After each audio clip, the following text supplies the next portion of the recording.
Hey guys, this is Congo here, and in today's video, I'm going to be going through 10 improvement ideas I have for Six Flags Great Adventure that I think could be reasonably implemented.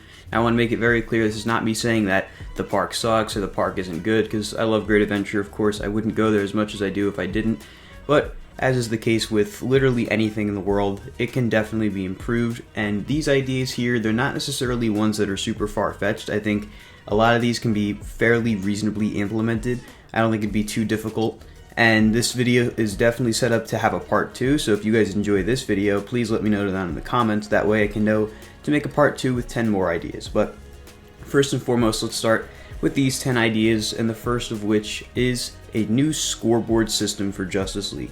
So as I'm sure you all know, Justice League is one of my favorite rides in the park.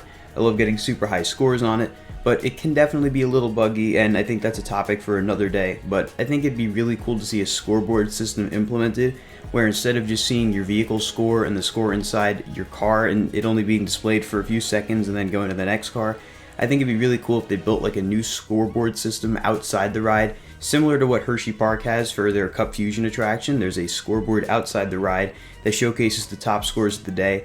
And I'm pretty sure Knott's has something similar too, with screens as opposed to a big scoreboard for Fairy Tales, but I think that'd be really cool and add a whole new layer of competitive nature to the ride. I think it'd be really cool to see your score displayed throughout the day, see if anyone beats you, go hop on again to get a better score. I think overall would definitely boost the re-rideability for Justice League for people that maybe don't like to ride it as much. My next improvement idea is double-sided lockers for the rides that require lockers. Obviously, this includes El Toro, Joker, King Deca, and Jersey Devil. And this is something we could potentially see in 2024. I'm not 100% sure yet. We won't know till the park opens. But I think this is something that's been needed for a while now. In 2017, the rule was set in place, and this is not something that the park decided on. I'm pretty sure that it was the state who decided on this. So they've had to have the locker policy in place since 2017. And I do think in that time they probably should have implemented something as opposed to making guests pay for lockers, because from a lot of the general public's perspective, it just kind of looks like the park kind of nickeling and diming them, which I know it's not the case, but I do think adding double-sided lockers would help a lot in remedying that and making the experience for all 4 of those rides much better. Moving on to the next improvement on the list is a retheme of Congo Rapids and the entirety of the area to be more cohesive with Pine Barrens. So obviously when Jersey Devil was added in 2021, they kind of sort of labeled that area as the Pine Barrens, even though Jersey Devil was the only ride that had a Pine Barrens-esque theme. And when they did that, I kind of assumed that maybe we'd see a retheme of Congo Rapids, maybe even a retheme of Nitro, but we never wound up seeing that. And quite honestly, that whole seaport area in the back is probably my least favorite area of the park in terms of looks. I think it could definitely use a facelift, and retheming the whole area to be more cohesive with Pine Barrens I think would be a really great step in the right direction. Congo Rapids being back there doesn't really make much sense with that theme. I think retheming it to like Pine Barrens River Rush or something along those lines would be great. Adding some theming, giving it its waterfalls back would be really great for that attraction. And Nitro, I've always thought could use an indoor queue, because where the queue is located, it's kind of behind a restaurant and next to a backstage area, and you can't really hide that too well unless you make it indoors. So I always thought it'd be really cool to see the ride get a nice backstory, a nice theme, and definitely a repaint, but again, that's a topic for another day. But I do think Nitro doesn't even have to change the name of the ride. You could just give it a backstory to fit in with the Pine Barrens, and it would work perfectly.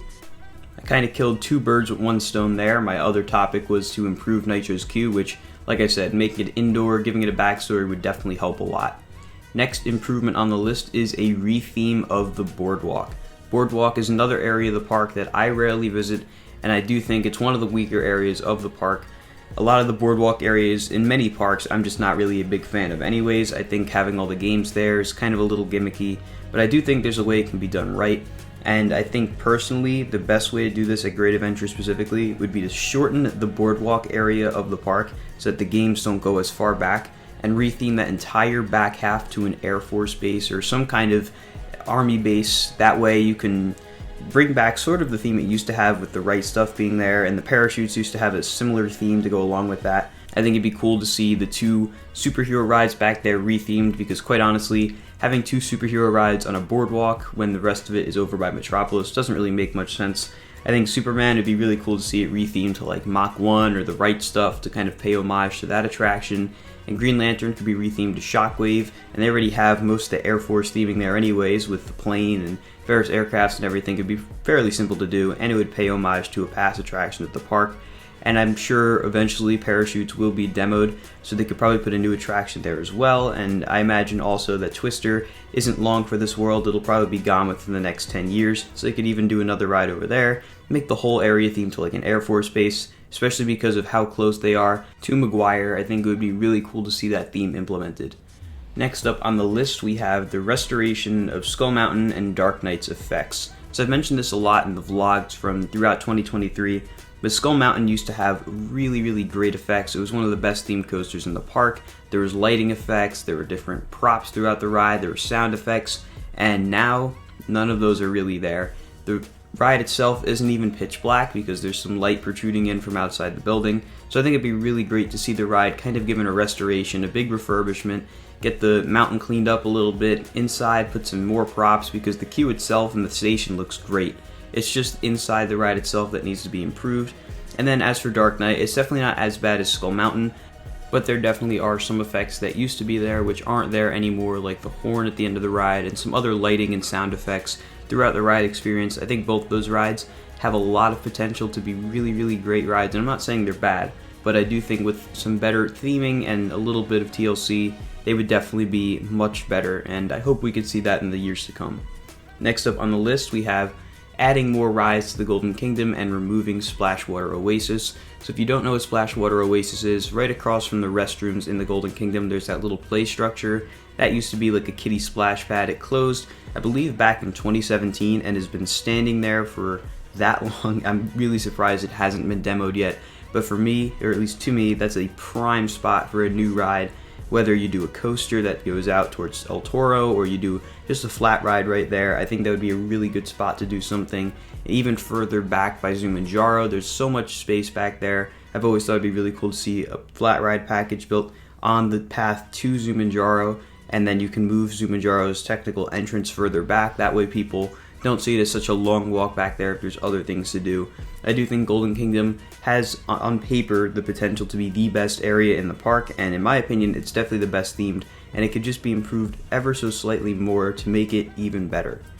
Moving on to the next item on the list, replacing the Batman Stunt Arena and enhancing all of Movie-Town. To me, Batman Stunt Arena has always been one of the worst arenas at the park, and I know it was built back in the Time Warner era where they were very focused on movie tie-ins, but I'm really surprised it's still there in its current form. I just think it's a little out of place now with the direction that Movie-Town has gone in. It's not really themed to like the way it used to be. It's a little more refined now, and that is kind of just an eyesore. I think they should replace it with a new sort of show stage that better hides the backstage area, because right behind that there's a bunch of storage of backstage items, and I do think they should hide those with a new arena right there. And I think overall Movie-Town should be rethemed to Gotham City at this point. It might as well be Gotham City with the fact that it just has two Batman rides, and then they could kind of separate that from Metropolis a little bit, and you have Gotham and Metropolis, add some new theming in there. I think that would look really good. Or they could just combine both areas as one big DC universe and have subsections of Gotham and Metropolis. Either or would work good. Next up, we have adding some more rides or just changing up the layout of the area near Buccaneer and Jolly Roger. To me, that's kind of a dead area of the park where you have some little bit of blank space. You have that clock, which used to be the RC boats, and you have another empty plot.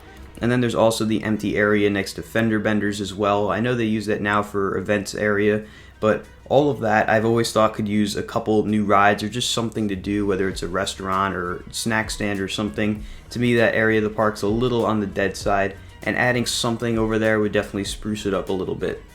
And finally, for this video, we have the retheming of Junior Thrill Seekers. Back in 2021, when Jersey Devil was under construction, they kind of changed around the way the kiddie area is a little bit, moved Roadrunner Railway from where it was up a little further and renamed it Little Devil. They removed a lot of the Seaport rides, and I truly think that Junior Thrill Seekers as a theme could definitely be something different, whether you theme it to something after the Pine Barrens or even integrate IP. Either or I think would work a lot better than just having it be a generic theme, because there's not really a cohesive theme throughout. You can see a lot of resemblances of Seaport, Wiggles World, and everything in between. And I think just kind of getting a definitive theme for the area and getting some more new kid rides in there would definitely help make that area a little more cohesive, because as it stands right now, it's a little all over the place. You have Little Devil, and then you have a bunch of other little rides up there by Little Devil. Then you have the other area by Skull Mountain, which has 2 rides. Then you have the other area by Barnstormer with that Storm Chaser, and the other ride, I believe it's Air Safari. So it's kind of all over the place with the theme, so I think retheming all the rides, giving it a cohesive theme would definitely help with that area. But that is going to conclude today's video for my 10 improvements for Great Adventure. And like I said, it's not me nitpicking the park or anything. Great Adventure is an excellent park, but I of course can always see that certain things can get better. Everything can improve, and Great Adventure is certainly one of those things. So these are my ideas. If you guys want to see another video like this, let me know down in the comments. If you enjoyed this video, be sure to like and subscribe, and I'll see you all in the next video. Goodbye, guys.